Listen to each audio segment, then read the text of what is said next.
like Stefan said, I have a short presentation, um, and I'll just take a moment to get that up on the screen. So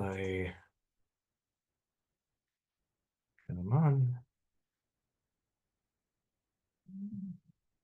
All right, so hopefully you can see a beautiful field of buckwheat now. Can everyone see that? Excellent. All right. I was out at the station the day that this field was going to get mowed, and I suddenly realized that I didn't have any pretty pictures and that I'd better run back and take a photo. So, so what I want to talk about is just some cover crop establishment trials that we've been doing at the research station. Some of you know that one of the systems that I work on to look at reduced tillage methods for vegetable crop production is taking not buckwheat, but taking cereal rye, rolling it and crimping it in the spring, and then planting into it.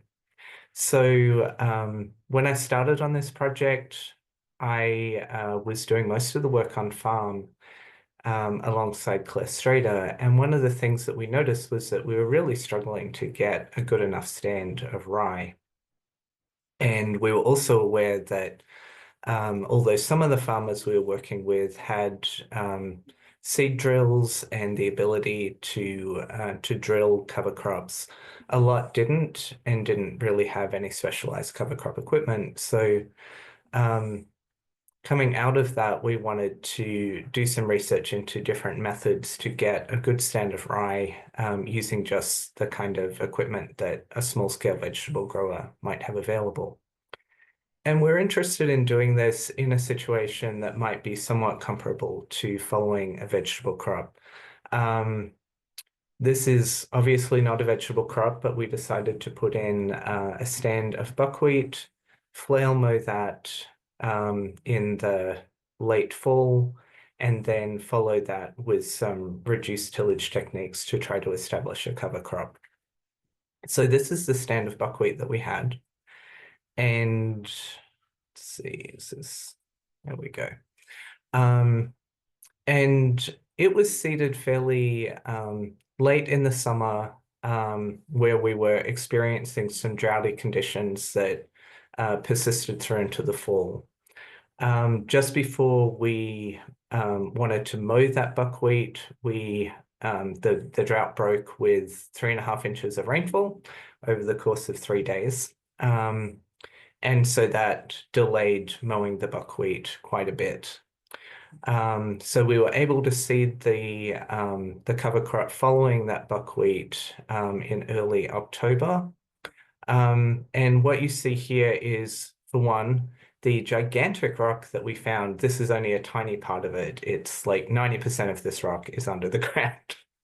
So we found a giant rock right where we wanted to put our plots, but so we had to do a little shuffling. And the rock is just staying there until we're done with our research and can bring in a tractor to get it out.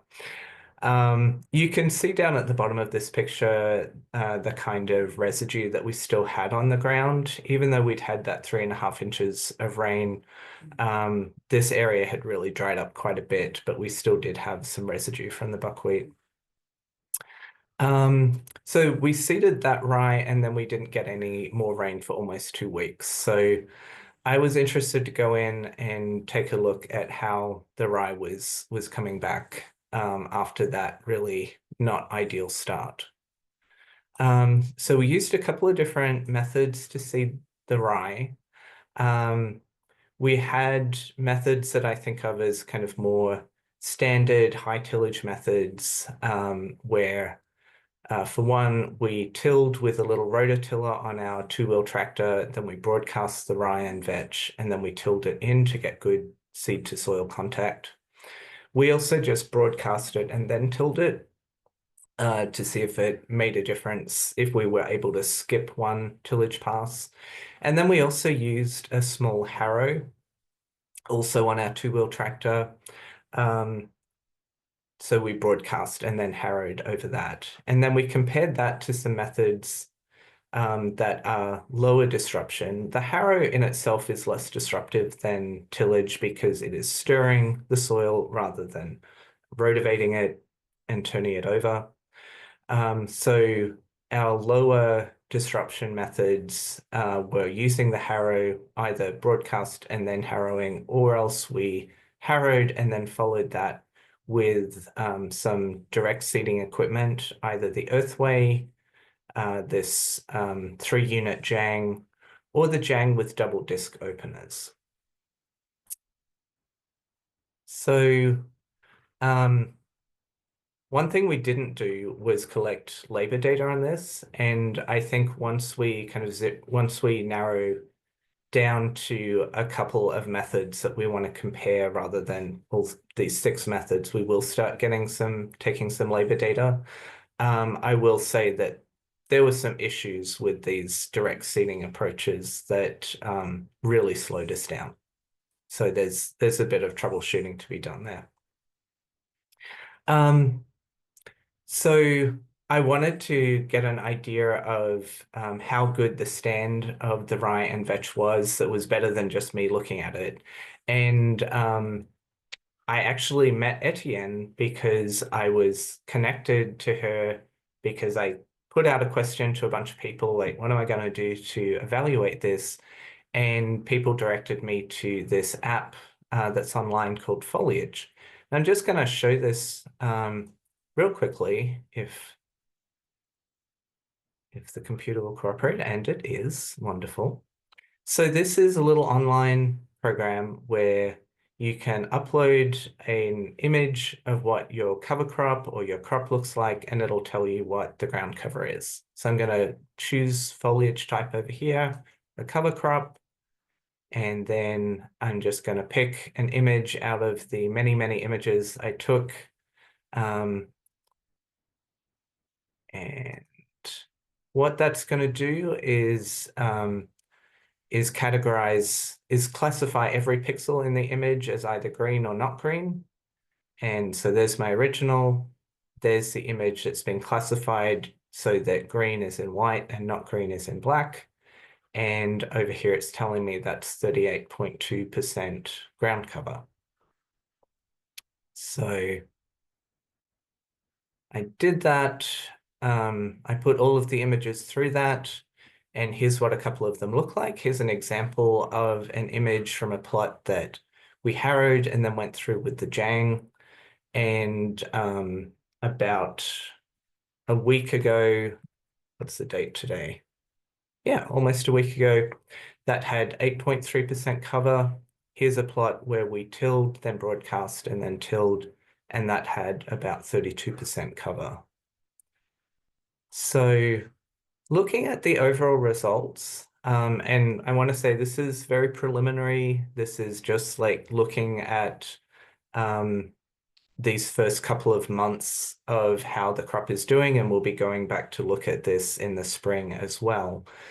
But what you see here is there are paired sets of data here. This is just showing the spread of the ground cover on the side of the graph. The spread of ground cover for the first time I looked at this in early November, and then the second time I looked at this in blue is in early December. So, and you can see down here, this is for the broadcast till treatment. So we started off at about probably 33, 34% cover and went up to maybe 37, 38% cover.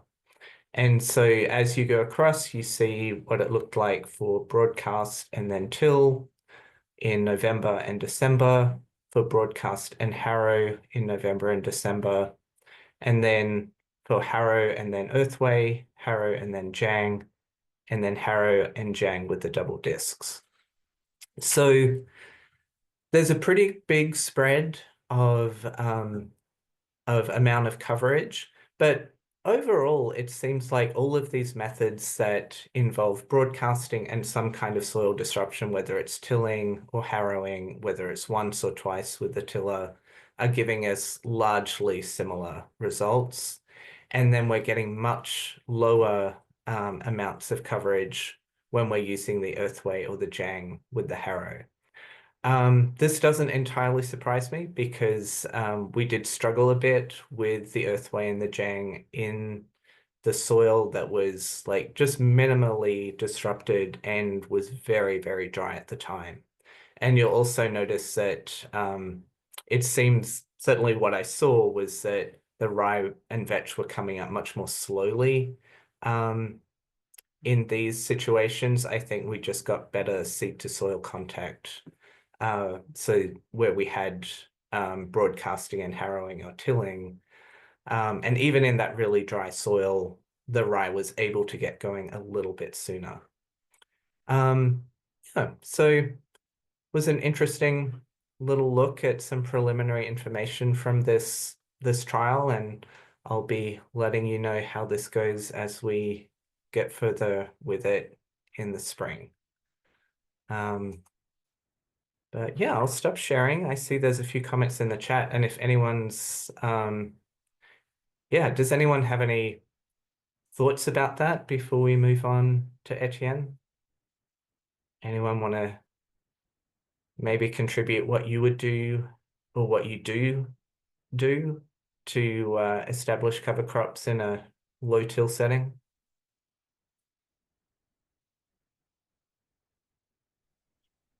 Hey, Rue, this is Nick Roman. Sorry to hop on late, but just caught that last slide. Really interesting results. And I'll just maybe start the conversation off. I'm on a really small scale at our research plots.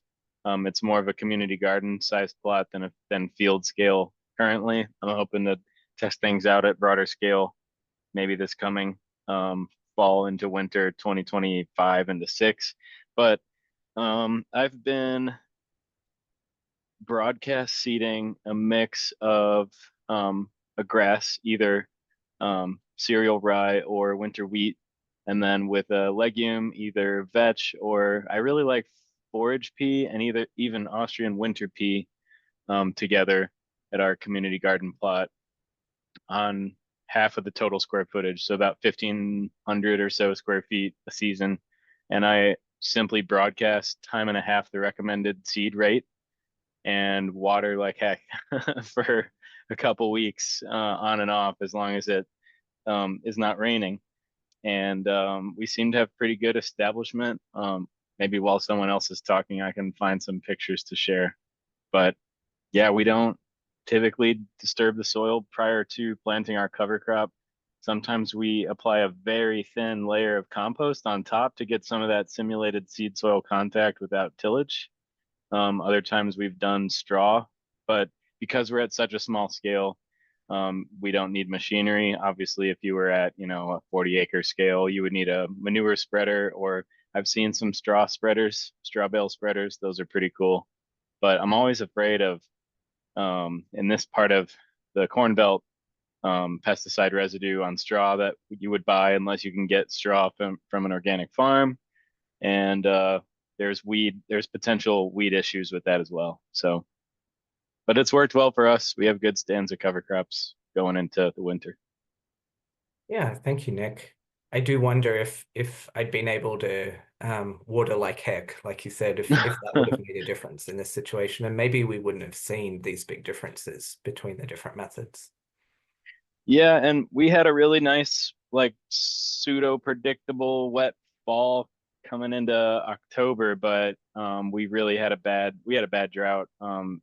Not I guess not terrible within the scope of the past few years, but a decent drought from I would say July 1st through probably September 30th. So yeah, and we did see that cover crop in. We tried to get it in pretty early, late August, like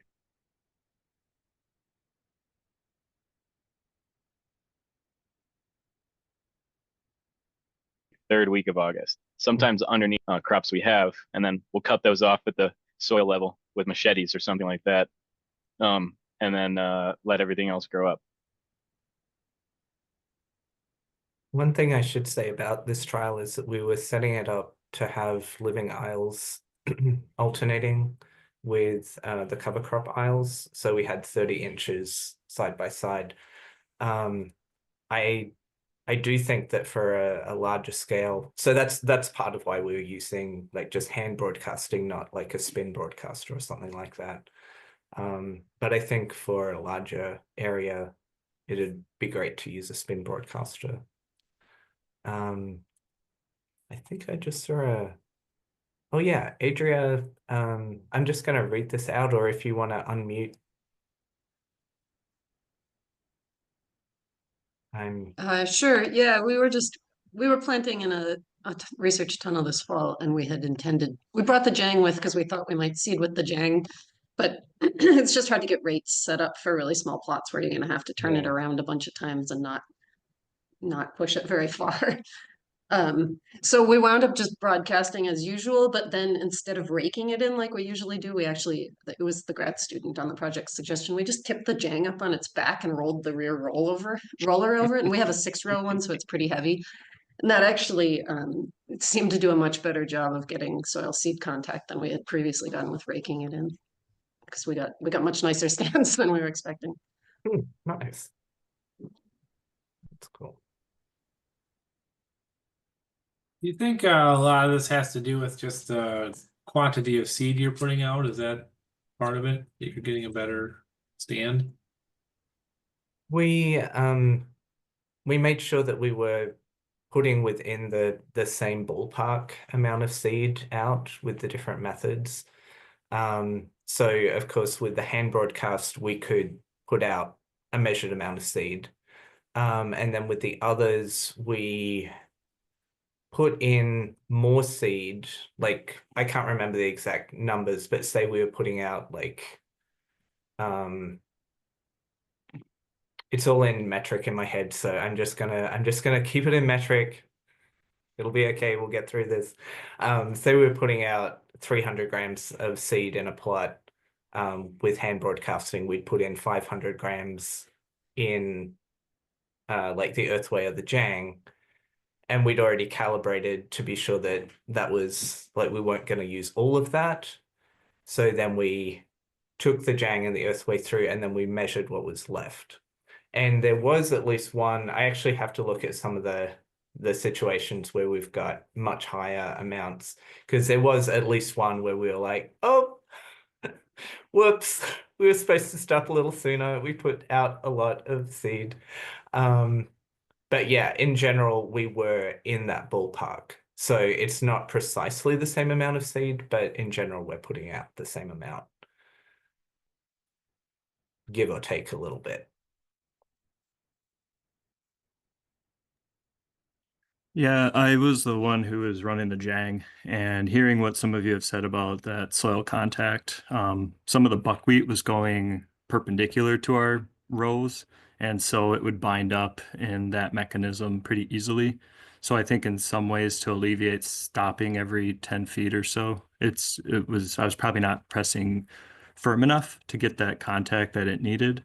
And with the dry conditions, I think some of the other issues we had was that the recommended depth, it seemed like the implements couldn't get it as deep as the recommendations, and it sounded like going deeper when it's drier is recommended. So it sort of compounded the issue a bit more.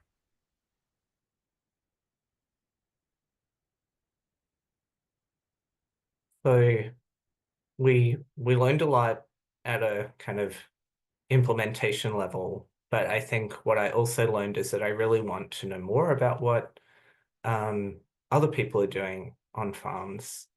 Um, and so I'm going to use that as a segue over to Etienne's part of the presentation, because she has been doing some really interesting work to learn more about um, how people are managing cover crops on farm. So I'm going Yeah, to pass it over to you, wonderful. Etienne. That was a wonderful segue. Yeah, thank you so much for having me today. I will go ahead and get my screen sharing going. Okay. Are you seeing my screen? Yep. Okay. Wonderful. Yeah, I'm excited to be here with all of you this afternoon. And specifically, I'm going to be sharing a project called the Great Lakes Cover Crop Project. And I definitely welcome some conversation. Happy to hear your thoughts, questions, ideas about this project. Just by way of introduction, I thought I'd share just a little bit about my background. I completed my PhD earlier this year at the University of Michigan. So still in the Great Lakes region, not Wisconsin, but close to all of you. So I was part of the Soil and Agroecosystems Lab, led by Dr. Jennifer Blesh. And my research focused sort of broadly on crop diversification, soil health, and climate resilience, specifically using participatory and on-farm approaches that were really focused on engaging the agricultural community in the research process.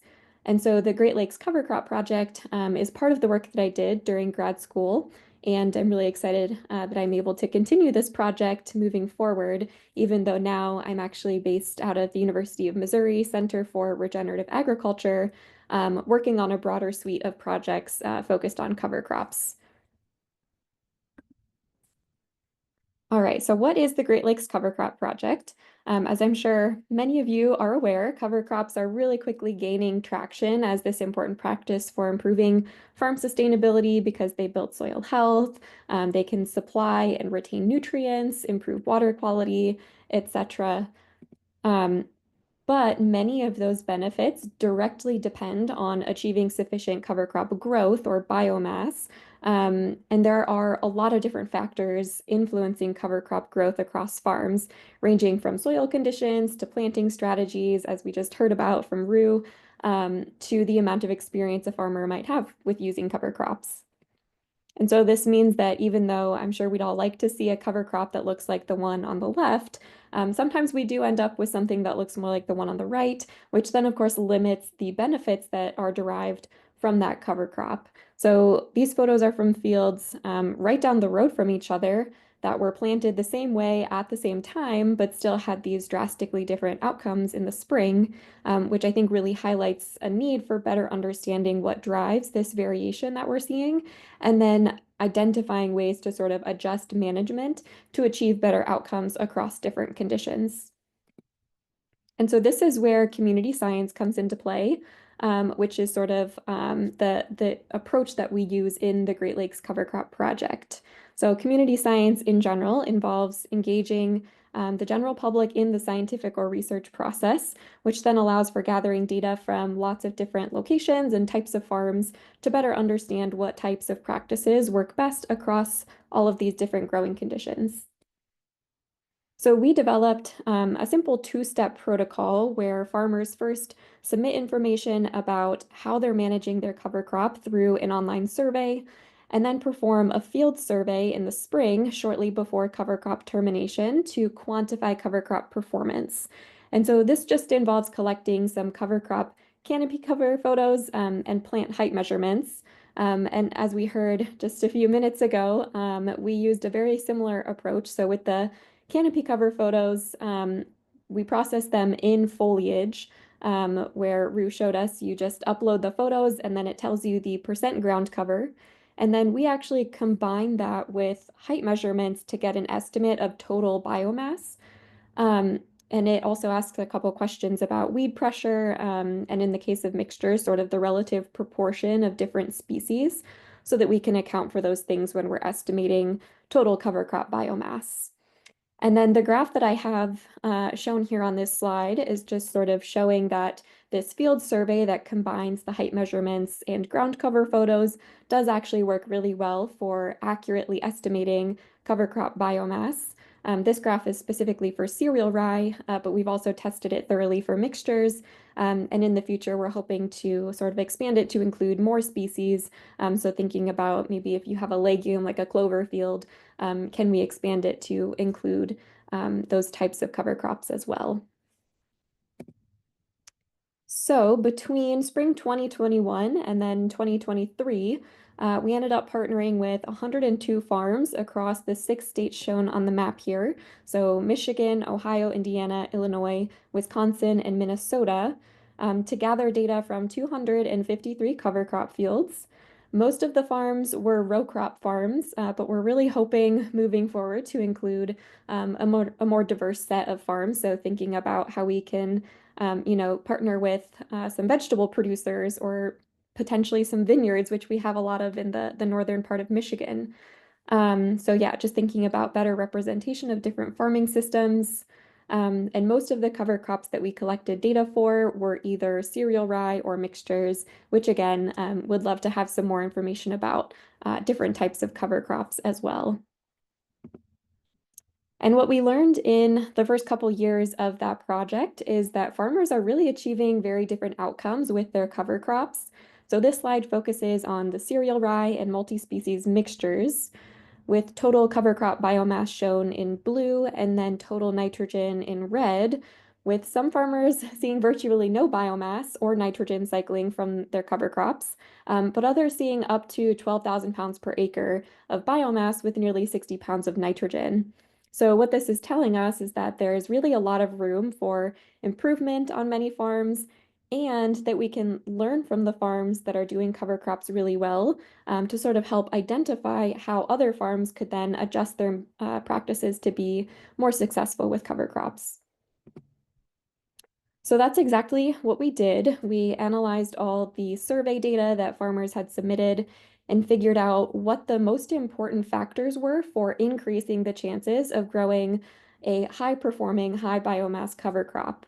So I won't go into all the details of this graph, but just want to point out that it's basically distilling down a really big data set with lots of variables into just the ones that seem to be most important.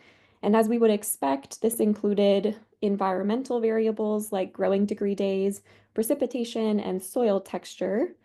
But it also showed that farms that use multiple ecologically based and regenerative practices and principles, like increasing species diversity, specifically the diversity of species in your cover crop, so multi-species mixtures, that was highly beneficial, along with using organic soil amendments like compost and manure.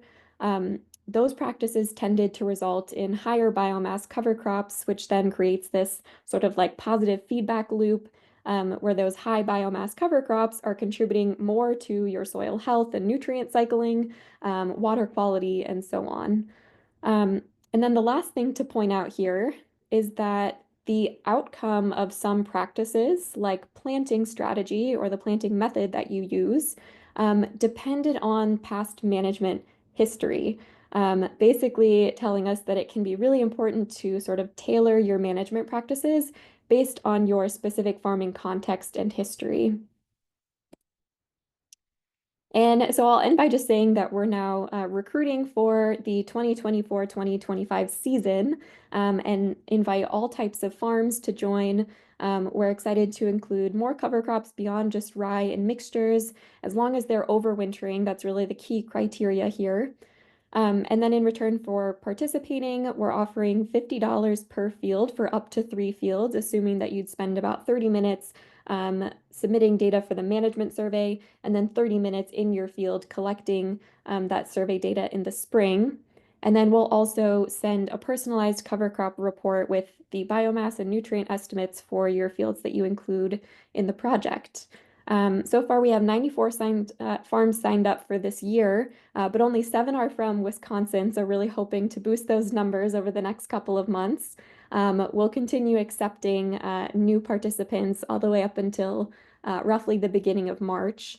If you'd like to sign up, the QR code will take you to the sign up form, and I will also drop the website link in the chat. Oops, I'll do that in just a moment. And the last thing I'll mention here is just that having this really good representation from each state, so all of those 6 states I showed on the map, and different types of farms and different types of cover crops is really what's going to help us answer more nuanced questions about what works well in different situations. And we're also planning to sort of integrate more of a farmer-driven analysis approach moving forward, which I think is where conversations and meetings like this will be really useful. We want to hear from farmers what information would actually be useful to know. So we've heard so far that farmers are interested in knowing what works best across different soil textures, in different crop rotations, and just seeing what other producers are doing in their area. And so to that end, we're also trying to put together an interactive map where you'd be able to go online and see all of the farms participating, click on a point, and you can see what cover crop they've planted, how they managed it, and then see the picture of what it looks like in the spring along with the biomass data. And so hopefully that'll be a useful resource for sort of sharing all of this wonderful information that we've been able to partner with farmers to collect. So yeah, I will leave it at that. And then I'll drop the website link for our project in the chat as well, in case anyone has questions. But yeah, we'd love to hear folks' thoughts, questions, ideas. Very much open to adjusting things to make it as useful to folks as possible. Thanks, Etienne. And I did put the website in Oh, the you chat did. already. Okay, thank you. I I was like think trying to navigate a lot of screens and couldn't find it.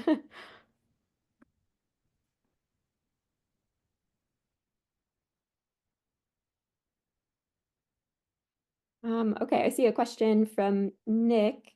Are we able to display the list of those map/farm icons, etc.? Would love to connect with the grower nearest to me.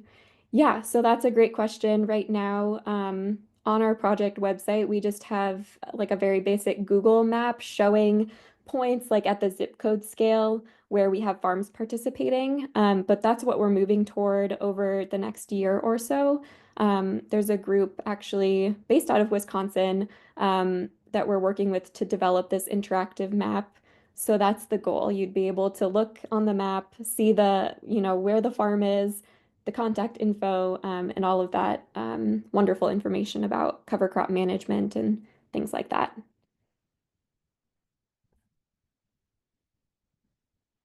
Let's see, details on the best mix of multi-species cover crops, how much grass versus legume versus forb. I love that question. There are sort of a lot of details that I didn't dive into in terms of results from the first couple of years, just for the sake of keeping it short and sweet. But one of the things that we did find in terms of the multi-species mixtures and why they performed so well, we basically found that mixtures that had at least 5 overwintering species were more likely than all the rest of the cover crops in the study to produce more biomass. And we think that's because having multiple species is really creating a more resilient system. So they're going to be, they have different traits, they have different rooting systems, different tolerances. So basically, having more species means that it's more likely that at least a couple of them will do well under a given set of growing conditions. And that's something that we're hoping to dig into a little bit more once we have a larger data set that spans, a wide range of environmental conditions, to really start testing those questions about how do you design a really high performing cover crop that's going to be robust across all of these unpredictable weather conditions that we're often dealing with these days.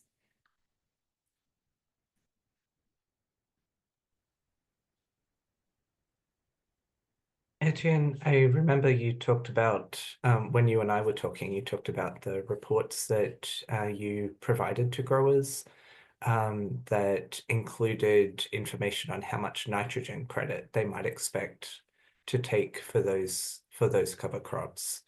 And I'm wondering how significant that was in terms of being able to reduce nitrogen. Obviously, that's going to depend on how much biomass is there, but does that become a pretty significant amount of nitrogen for some of the growers getting higher amounts of biomass in these row crop systems? Yeah, absolutely. And just to be totally transparent about how we got those data. So the nitrogen estimates were based on you take the total cover crop biomass and then you multiply it by the average nitrogen concentration for whatever species it is you have growing. And so that's how we derived the nitrogen data. And it certainly was substantial for the fields that got enough biomass, right? Like I think we often think of 1,000 kilograms per hectare or pounds per acre as being this threshold. Like if you don't meet at least that, you're really not getting much in the way of nutrient retention or recycling. Um, but I would argue if you're trying to actually use your cover crop to reduce the need for nitrogen fertilizer inputs the following season, you would probably want to double that. Like think about 2,000 pounds per acre before you're actually seeing like substantial nitrogen inputs from your cover crop. And again, it also depends on like what your cover crop is. If it's a legume, it's going to be much more nitrogen rich. You're going to actually see that decomposition and nutrient release happening during that subsequent crop growing season. So it's a complicated topic, but we're hoping that it's just really like educational and informative so they can start thinking about like, wow, I am getting 50 pounds of nitrogen from my cover crop. Yeah, that's a good question. I'm not sure how many actually ended up reducing fertilizer inputs in row crop systems. Like there, yeah, we have some work to do on that front.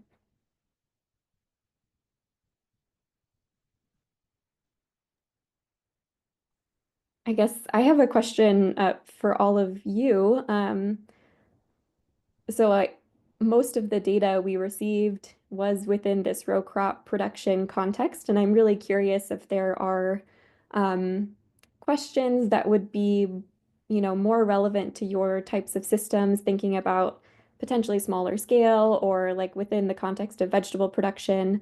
I'm just really curious if there are things like major needs in terms of addressing gaps in knowledge that we could help with.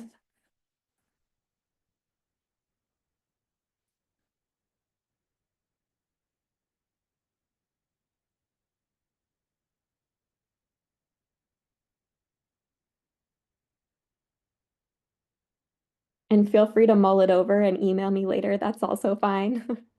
um, it was encouraging to hear Rue talk about some of those establishment questions.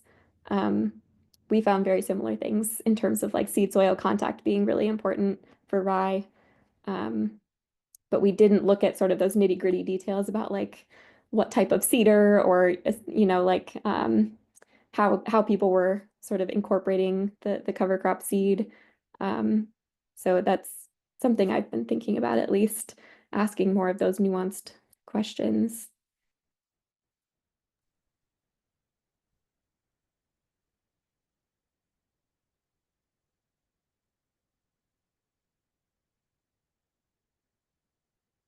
I'm curious about the timing,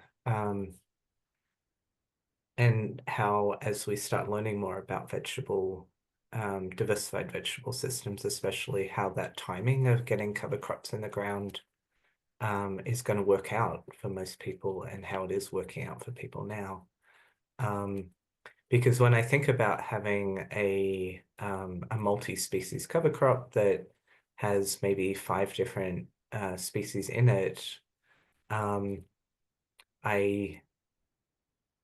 I realize, I have a lot more to learn about cover crops. But I'm curious what people are using in a situation where a lot of the time, if it's getting late in the fall, rye and maybe vetch are the standbys. And really rye is the standby. So I'm curious what other cover crops that are winter hardy people might be using, especially if they're going in a little bit later. Austrian winter peas. Someone commented in the chat. Yep, that's a good one. When you say they're hardy to, yeah, 8 Fahrenheit, that's a little rough. What temperature? I can't remember what temperature peas will germinate down to. I don't know what the germination temp was. I threw those down. I didn't like how the rye, tillage radish, and winter wheat and forage pea mix looked. So I threw down winter pea, I think October, I want to say 10th, and it was really warm. Not terribly warm, but fairly warm, fairly wet in October. Um, they did great, but again, we weren't like pushing any type of like cold pressure at that point because we got moved from 5B to 6A in the northern half of McLean County here in central Illinois just this past year. So it's not terribly inhospitable anymore. Mhm.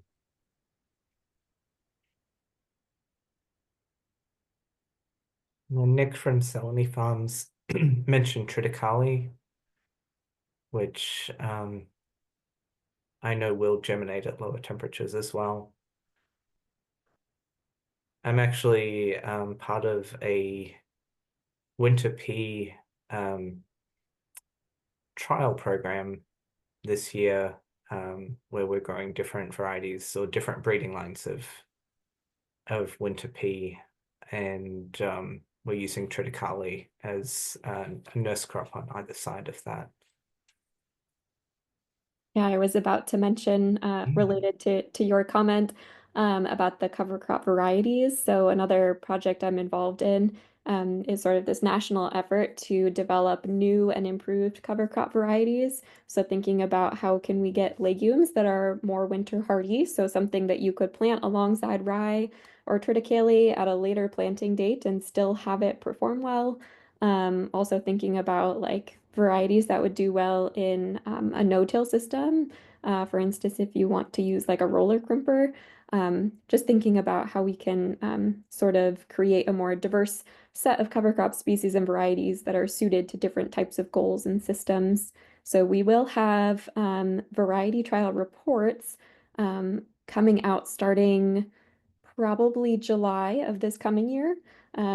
So definitely keep an eye out for those. We do have a trial we don't have one in Wisconsin. If you'd like to get involved, let me know. We can send you some seed. But yeah, we do have a number of sites in more northern locations that would hopefully provide some useful information for all of you.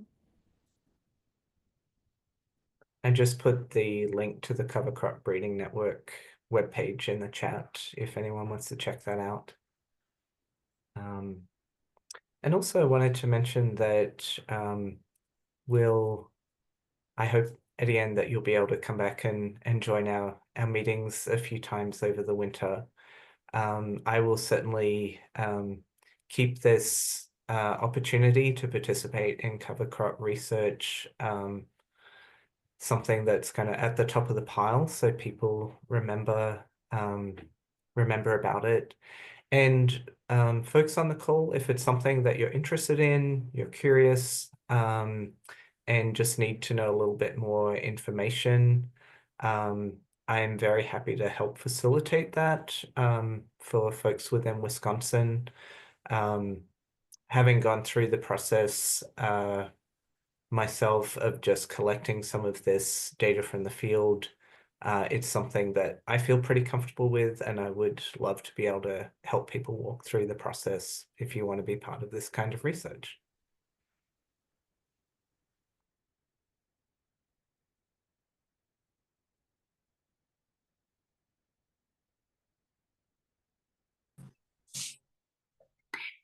So I'm not sure if you can hear me or not.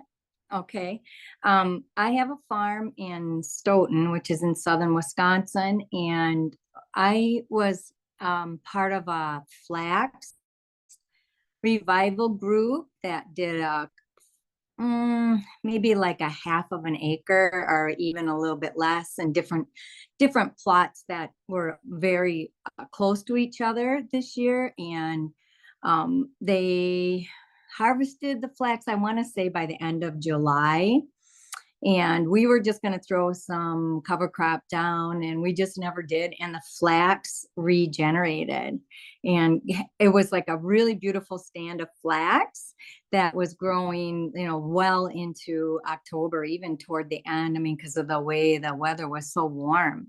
And so I'm just wondering, does anybody have any information on flax and what kind of nutrient value that might have on soil as a cover crop. I'm curious to see what will happen in spring, like what kind of, because there was quite a bit of weed pressure on the flax after we planted it in April, I think, and there was just a lot of weed pressure there, and we were pretty disappointed in the stand.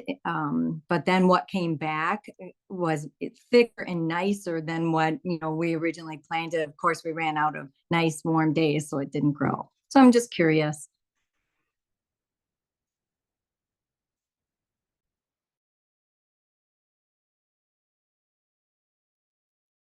We had a couple of farmers, I think they were mainly in Ohio and Indiana, who include flax as part of their cover crop mix. And we do actually have nitrogen data, like we collected samples and analyzed it. So I'm happy to send that to you if it would be of interest for the flax.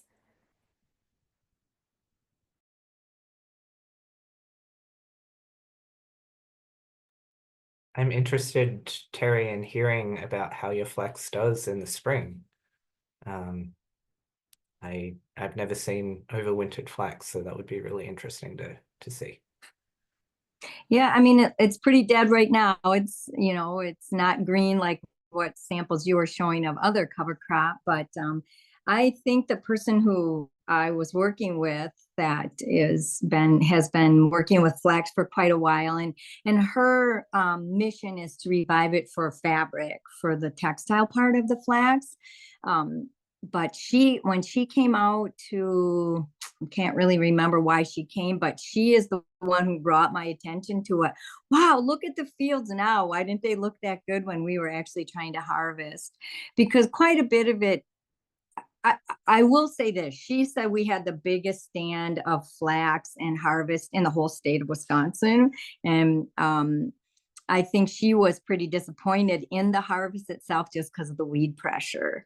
And so there was quite a bit that got left out there just because harvesting flax is very labor intensive, and you're doing it by hand and pulling, and then it was just hard to separate the weeds from the flax stand. But I think she was pretty impressed with what was still there, like in October, or what came back. So I don't know. I'll have to let you know, Rue, how it looks in the spring.